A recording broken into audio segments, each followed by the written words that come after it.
Welcome to another episode of Doom Service on Film. I'm here with Black Absinthe at Turbo Haüs. It is February 7th following their show with Post Luven and Stregoneria. How are you guys doing tonight? We're doing good. Sweaty and satisfied. Really wet. Really wet. Extra. We Played a hard game and got a puddle on stage. Just gave it all.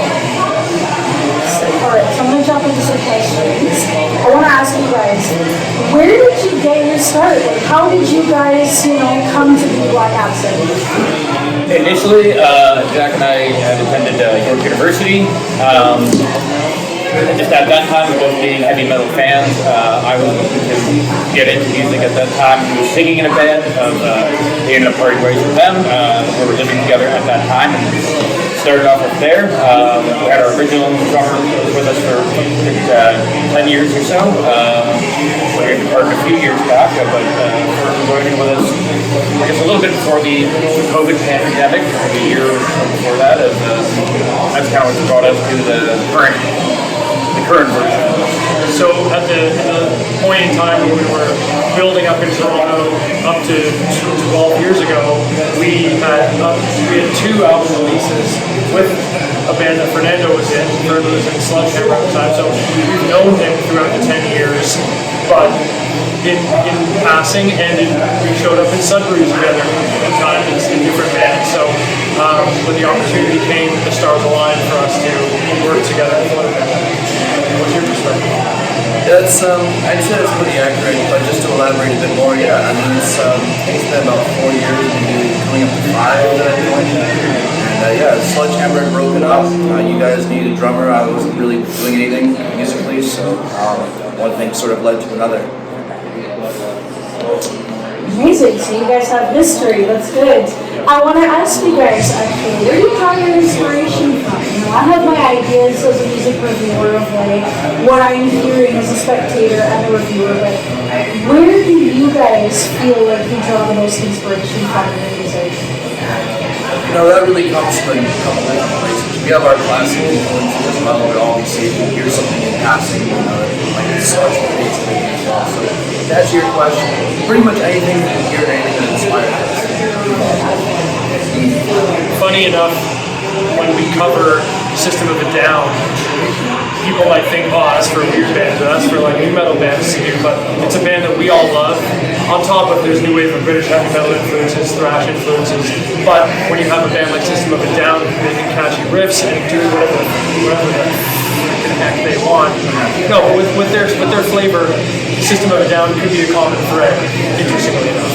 Yeah, and I mean, it was the other end of, I guess, the theatrics, the stage performance end of it. I take a lot from pro wrestling. I don't know, the fun of the spectacle of all of that, and various other clowning. But just get up there, go rage, and That's the British influence, like Absolutely, the British yeah. performance, the hair metal. we're doing Fantastic, yeah, we definitely see that very like British performance aspect to what makes me think of like some of the ones that I've seen recently. Although I'm blanking on examples as I'm trying to think of some. you can edit it in later. Yeah. That's it, I'll just do a little voiceover here. Yeah. But for real, I have a question that, is a little bit on the strange side for me now. I love to ask this one to bands, I think it definitely puts like a nice little break in the and kind of lets the crowd know more about you as people. What is something weird that people don't know about you guys? Like, do you have any secret, deep dark secrets to share, or like any hidden talents that you're, keeping locked away? That's really good to know pretty much what I do. I will definitely invest. I was just itching to say something here. Weird things I got last 2 years I've been playing Australian rules football, where you basically the Aussie rules involved I've got in there, so I don't know if it's like that weird, but I don't know, definitely unconventional. I think outside of being a rocker, we're hard workers, so people may not know that I'm a plumber. People may not know that I have a fine arts degree in drawing and painting. We come together in this stew. Yeah, I guess on that note, you know, I play the, play the bricks and weld the drums. Jesus Christ. You may not know that I'm a bricklayer, stone mason, a welder, and I also dabble in baking to make cakes. That is the shocker. I've had this pineapple cake. I've requested it. It's good. I'm definitely going to be asking for one of those next time, that's for sure. Pineapple upside down cake is something that I really enjoy. And to follow up with another question about weirdness, have you ever gone on the road and just had like one of those like really, really weird moments where you like interact with somebody and it's like not how you expected it to be? Or like somebody just comes off as like kind of creepy or unexpected in some sort of way? Oh yeah, we get that a lot. I mean, I've had that before I met these guys. This type of thing attracts weirdos. I've had guys wander down to my jam space and repeat themselves over and over again, belligerent drunk.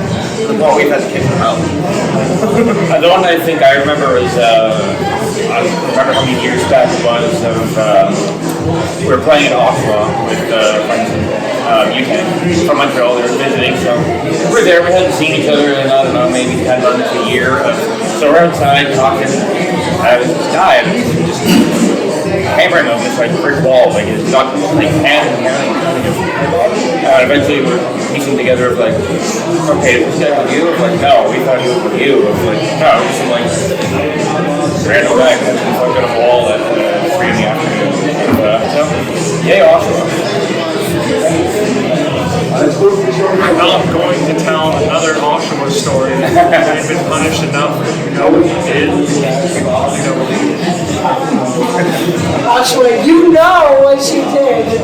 We love you though. All right, We'll be back there next month.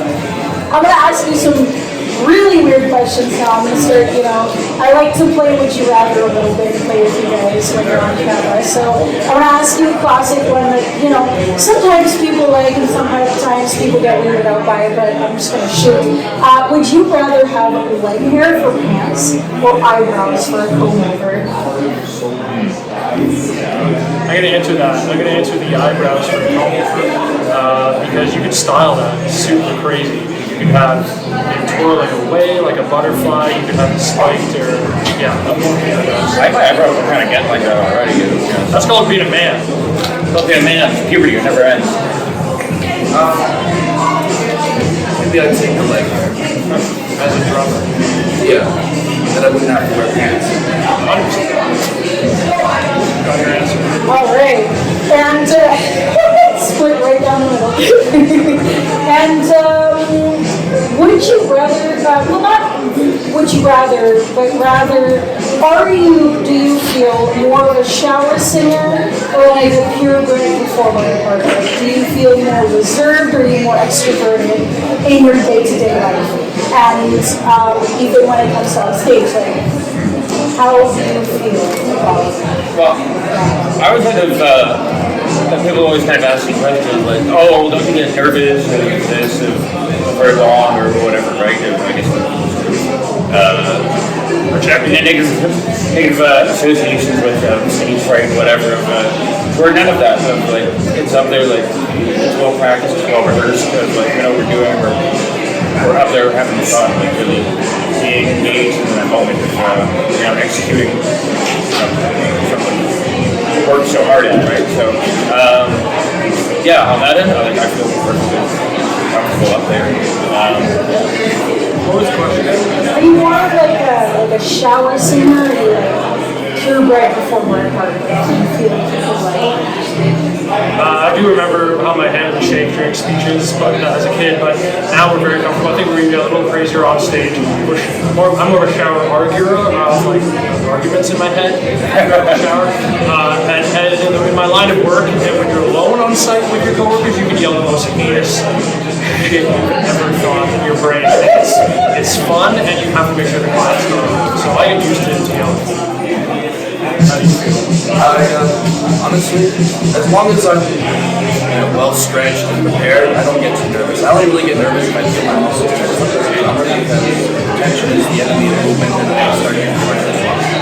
If that's not present, then I'm usually like 2 songs in, I'm pretty cool. Excellent. We've got 3 very confident men right here in front of you. All right, and your top 3 deserted island album picks. Like, what would you not be able to live without if you were just stranded?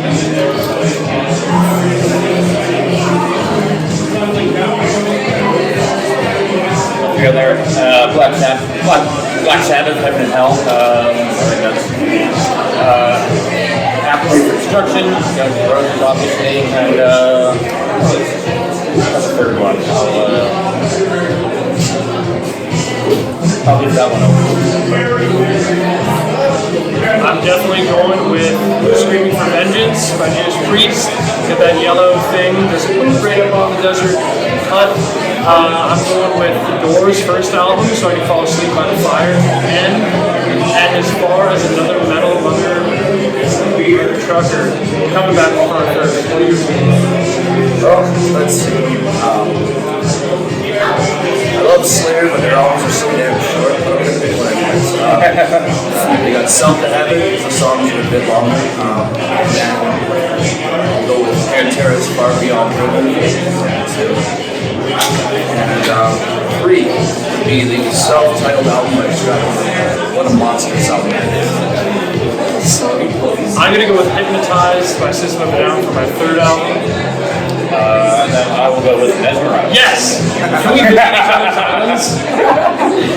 You know what? If ever you get stranded like right next to each other, I'll allow it in this fictitious world. All right, so I'm gonna go ahead and jump back into the business. What do you guys have upcoming for yourselves? Like any new music, any exciting tour dates that you're feeling more excited about than the rest of your upcoming shows? Well, I'll take that one. This month we'll be in Hamilton, February 21st, with a bunch of crashing young lads and ladies. We'll be in Oshawa on the 14th of March, and we'll be somewhere else. The point being, we're playing out of town. We'll be back in Montreal again, actually, on the 28th in Cornwall. We're playing out of town a lot, and we're waiting to get back into Toronto, so that's what we're looking forward to. We worked hard last year getting out and trying our best in places that aren't Toronto, so to build that up, we're reinforcing it right now. We're thankful that we were brought out for this gig because it keeps the momentum going great. We're here, and that's saying a lot more than likes and comments. It's great. Yeah, so we're reinforcing what we've been working on. I think it's on the other end of with On Earth and Hell coming out last year. That's obviously sets us up of writing new songs, writing new tunes. Three that are in further in the works, like rather than additional track or whatever. Good music's coming along together. How long before that materializes into something that's in the audience's hand? We'll see. That being said, get to hear some music at our video release party like y'all love. That's another thing I'm excited about. I think it's the last video that we're releasing for On Earth and Hell, and it'll be John Love Parade. We plan on trying to play 1 or 2 new songs like that show. So keep your eyes peeled for new music from Black Absinthe whenever it's ready, and their video release party, which is probably going to be one hell of a band, if I do say so myself, seeing the performance on the street for sure. To give you, I have 2 more questions for you actually. I want to ask you, since you've been here, I've at least seen you here a couple of times now, and what do you think of the Montreal music scene? And the local music scene on, I guess, like a more global scale. What are your thoughts and feelings about it? How do you feel like you fit in to that? And where do you feel like it's going? I think we always have a great time in Montreal. We love watching all the local bands. There's always heavy metal playing everywhere we walk around as well. You guys are musical scene. We love it, to be honest. That's all you can from that. From the early days of Black Absinthe, we had a show where the punks really brought the crowd at Toronto Bar back in the day. And when we played, we kind of had a compilation of 22 Acacia and Seek and Destroy. And when we went into the Seek and Destroy part, Punk Kids tore that fucking place apart. Punk Kids tore that place apart, and we learned something. We learned something that day about the power of that song, the power of getting a crowd into that kind of a frenzy. So Montreal taught us a great lesson very early on, and that one gig that we booked ourselves opened doors that led us to where we are today. So Montreal has been a great part of our journey, the better half of what time we spent in Toronto. So Montreal's metal capital of Canada. I'm saying it. Yeah. From that end too of Montreal's metal community of so many friends who've kind of made through that, various bands and projects that we've respectively worked on at other times. Another great thing I love about Montreal, CK rehearsal space, incredibly jealous. It's a place you can just drive right into, all these elevators. Oh yeah, vending machine. There you go. One of the establishments, and we just made some great friends, great connections here, and maybe more every time. Fantastic. I really am glad that you guys love it here, and please do keep coming back. That's always a pleasure to see you guys. And for my last question, I always ask this one. Do you have any questions for your host? Anything on your mind? Sure, which I remember that last question. Question for the host.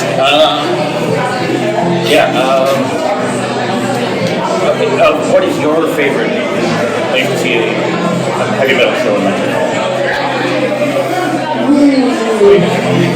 Should we play favorites? I would say my favorite place to see metal shows in Montreal doesn't exist anymore.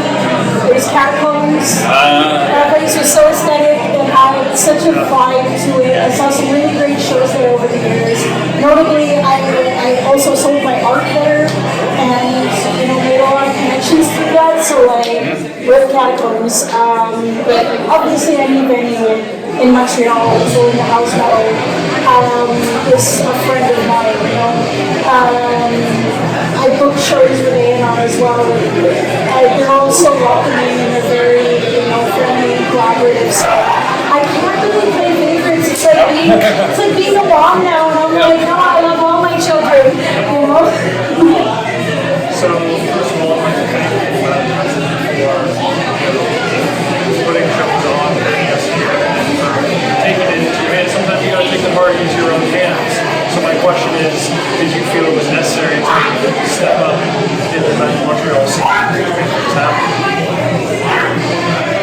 I think so. I really think so. I was maybe 18 or maybe younger when I started going to shows and kind of getting my toes wet and not sitting there. And then later, the Doom's going to scene and then just the metal scene overall. And I tried my hand at booking a very long time ago with a less, opportune partners in business, and that didn't really work out so well. And then I kind of took a really long break and focused on just being a part of the scene, an active member, just going to shows and supporting bands. And then eventually that kind of morphed into Doom Service, what I do now. And then from Doom Service it morphed into joining my partner Roberto in booking shows with A&R. And I felt like it was time to step up and kind of try my hand at that again and really kind of get more involved. Because Montreal needs people who care about metal to continue caring about metal and bringing it here and keeping it alive. What's the next thing you're booking? Oh God, there's so many shows that we're working this year that I'm looking forward to. Normally things are out of town. Obviously Montreal is a great city and I love it here. Booking shows is really fun, but getting out of town and kind of just, seeing what else there is to offer outside of our city is always really interesting and I'm very curious to see how that fares. We're in talks of doing that. Things are in the works, so nothing super set yet, but once there is, obviously it's going to be blasted all over social media and hopefully people, either follow us down or, come out from their respective cities to see what we have to offer.